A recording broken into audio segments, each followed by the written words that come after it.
स्वागत है आप सभी का स्नैप्स लेट्स लर्न एकेडमी में। इस एक लेक्चर में हम बात करेंगे ऑपरेटिंग सिस्टम डिबगिंग के बारे में। यानी ऑपरेटिंग सिस्टम में जो भी एरर्स आते हैं उन एरर्स को कैसे डिबग किया जाता है उसके बारे में हम इस वीडियो में जानकारी हासिल करेंगे। सबसे पहले बात करते हैं कि ऑपरेटिंग सिस्टम डिबगिंग हम किसे कहते हैं। यानी सबसे पहले समझना है डिबगिंग का मतलब क्या है।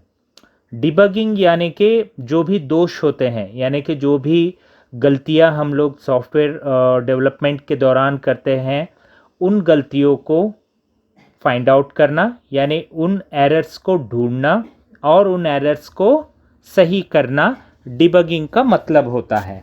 तो इसीलिए हम बोलते हैं debugging is an activity, right. So it is the activity of finding and fixing error in a system. यानी कि जो भी सिस्टम में एरर्स होते हैं, जो गलतियां हम लोग करते हैं, उन गलतियों को ढूंढना और उसको करेक्ट करना, right.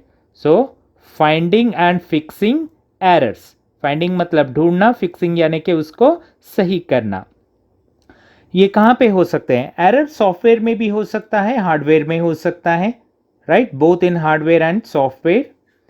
Performance problems are considered bugs. यानी जो भी परफॉर्मेंस में जो समस्याएं आती हैं उनको हम बग्स कहते हैं। So the debugging can also include the performance tuning, यानी कि परफॉर्मेंस इंप्रूव करने के लिए भी डिबगिंग का इस्तेमाल किया जाता है।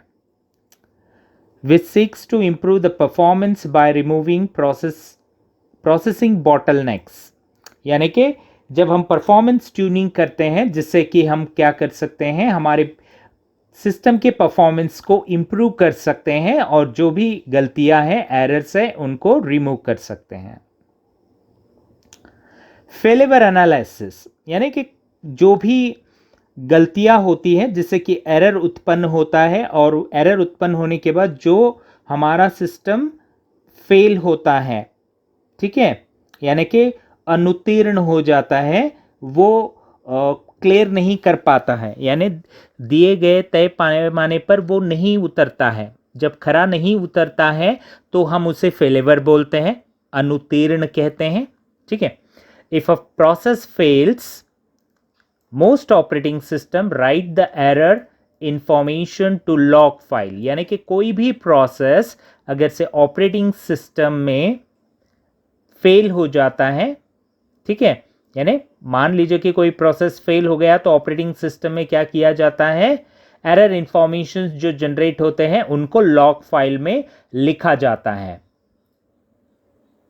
To alter the system administrator or user that the problem occurred. यानी कि जिससे कि सिस्टम एडमिनिस्ट्रेटर को या यूजर को ये मालूम हो सके कि जो प्रोसेस है, प्रोसेस फेल हो चुका है, प्रोसेस नहीं हो पाएगा क्योंकि उसमें एरर आ चुके हैं, और वो एरर इंफॉर्मेशन हम लोग क्या करते हैं, लॉग फाइल में लिखते हैं, ठीक है। Operating system can also take a core dump, a capture of the memory of the process and store it in file for later analysis। यानी कि ऑपरेटिंग सिस्टम क्या करता है, एक कोर डंप लेता है जहां पे क्या है, जो भी एरर इंफॉर्मेशन से उसको कैप्चर करता है, यानी कि स्टोर करता है प्रोसेस के, और उसको दोबारा से क्या किया जाता है, फाइल में स्टोर करने से हम उसको बाद में से एनालाइज कर सकते हैं। पहली चीज़ तो मेमोरी में डंप हो जाएगा जिसे कोर डंप बोलते हैं, ठीक है, और फाइल में परिवर्तित करके हम उसको दोबारा से एनालिसिस कर सकते हैं, ठीक है। A failure in a kernel is called crash. यानी कि सिस्टम क्रैश हुआ बोल के हम कब बोलेंगे, जब हमारा कर्नल रिस्पॉन्ड नहीं करेगा, यानी ऑपरेटिंग सिस्टम का कोर फाइल होता है कर्नल, अगर से वो रिस्पॉन्ड नहीं करेगा, इसका मतलब है सिस्टम क्रैश हो गया, सिस्टम बंद हो गया, सिस्टम नहीं चल सकता, ठीक है।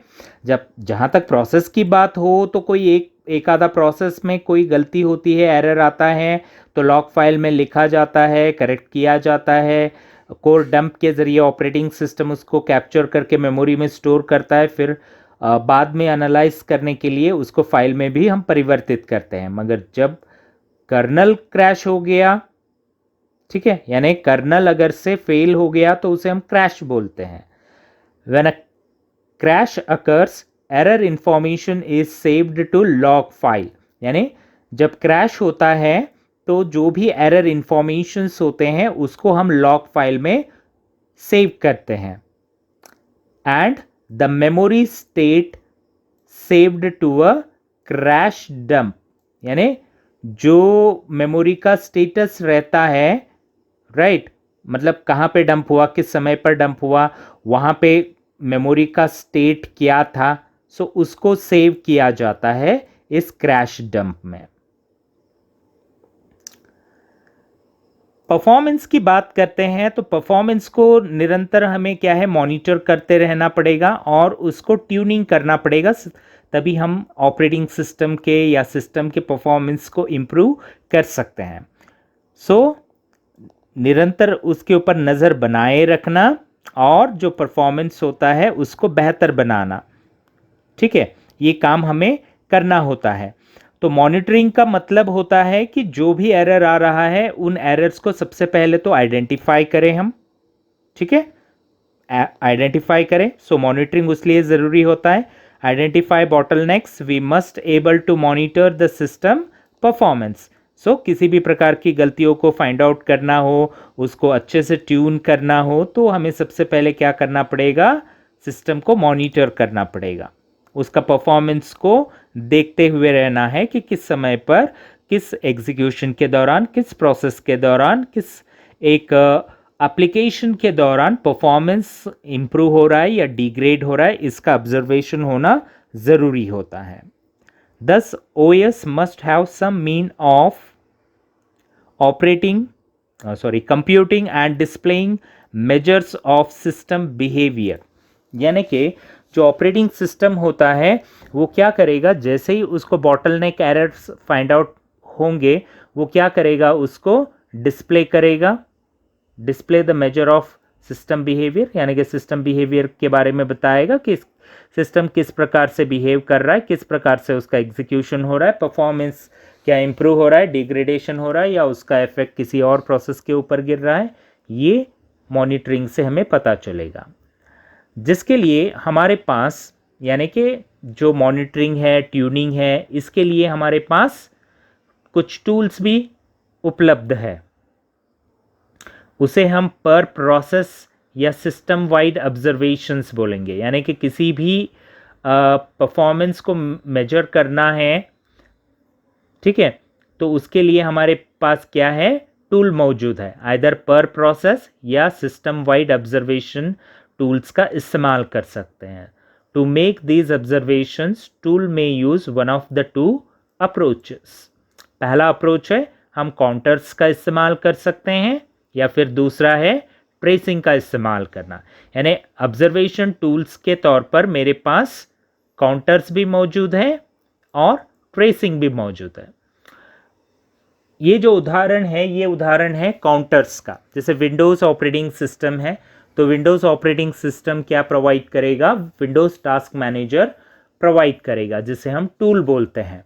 और ये टूल क्या करेगा, हमें जानकारी प्रदान करेगा, राइट, क्या जानकारी प्रदान करेगा, जो करंट एप्लीकेशन है वो एप्लीकेशन के बारे में और उसके प्रोसेसेस के बारे में जानकारी हमें प्रदान करेगा। साथ ही साथ इसी टास्क मैनेजर में देखेंगे तो जो सीपीयू है, जो मेमोरी है, उसके यूजर्स के बारे में पता कर सकते हैं, नेटवर्किंग स्टैटिस्टिक्स के बारे में हम पता कर सकते हैं। मेरे पहले चैप्टर के वीडियोस में भी आप अगर से देखेंगे तो उन वीडियोस के लेक्चर में भी मैंने इसके बारे में जिक्र किया हुआ है। आप यहाँ पे देखेंगे तो प्रोसेस बोल के टैब है, परफॉर्मेंस बोल के टैब है, ऐप हिस्ट्री है, स्टार्टअप है, यूज़र है, डिटेल्स है, सर्विसेज है, ठीक है। अभी करेंटली सीपीयू सिलेक्टेड है, तो सीपीयू का यूटिलाइजेशन कितना हो रहा है ये इस ग्राफ के ज़रिए पता चलेगा। जैसे ही मैं मेमोरी सेलेक्ट करूँगा, जैसे कि रैम है मेरे पास, तो रैम 4 GB का है, तो 3.8 आई कैन यूटिलाइज, ठीक है, इसका इस्तेमाल कर सकता हूँ। तो उसमें 1.9 का इस्तेमाल हो रहा है, 50% बोल के ब्रैकेट में भी दिया हुआ है। उसी प्रकार से डिस्क यानी सीड डिस्क का इस्तेमाल हो रहा है, प्रोग्राम्स रन हो रहे हैं, प्रोसेस रन हो रहा है, तो उसकी जानकारी भी यहाँ पे कितनी प्रतिशत मैं डिस्क का मेमोरी का इस्तेमाल कर रहा हूँ, वाईफाई का इस्तेमाल कर रहा हूँ तो कितना kbps अपलोड हो रहा है या डाउनलोड हो रहा है, इसके बारे में जानकारी। ठीक है, और साथ ही साथ यहाँ पे CPU से रिलेटेड और भी जानकारी यहाँ पे मौजूद है। ठीक है, तो ये हो गए काउंटर्स के बारे में। अब थोड़ी सी बात कर लेते हैं ट्रेसिंग के बारे में। ट्रेसिंग क्या होता है? सो ट्रेसिंग यानी कि जैसे कि यहाँ पे बताया गया है, where as the counter based tool simply inquire on the current value of a certain statistics that are maintained by the kernel. यानी कि कर्नल क्या करेगा, जैसे अभी हमने पिछले स्क्रीन में देखा कि ये काउंटर बेस्ड टूल है जो सिंपली क्या करेगा, सिस्टम के करंट वैल्यूज़ के बारे में बताता है, कुछ स्टैटिस्टिक्स बताता है कि कितना प्रतिशत इस्तेमाल हुआ memory, RAM, network, CPU utilization कितना चल रहा है, इसके बारे में जानकारी देता है कर्नल। ठीक है, tracing tool collects the data for a specific event. यानी ट्रेसिंग टूल क्या करेगा, एक स्पेसिफिक इवेंट के बारे में डेटा प्रदान करता है। स्पेसिफिक इवेंट क्या होते हैं, मेरे पास 2 इवेंट्स है। ठीक है, अभी उसके बारे में भी हम बात करेंगे। Such as the step involve in system call invocation. जैसे कि मान लीजिए कि Linux टूल्स में हम लोग क्या कर रहे हैं, 2 ट्रेसिंग इवेंट्स का यहाँ पे उदाहरण के तौर पर देखेंगे हम। ठीक है, तो वो क्या करेंगे, स्पेसिफिक इवेंट्स को परफॉर्म करेंगे जिसके ज़रिए क्या कर सकते हैं, डेटा को हम कलेक्ट कर सकते हैं इन एक ट्रेसिंग टूल्स के ज़रिए। मेरे पास 2 ट्रेसिंग टूल्स है जिनके ज़रिए मैं स्पेसिफिक इवेंट्स को परफॉर्म कर सकता हूं, जैसे पर प्रोसेस बोल के है, सिस्टम वाइड बोल के है।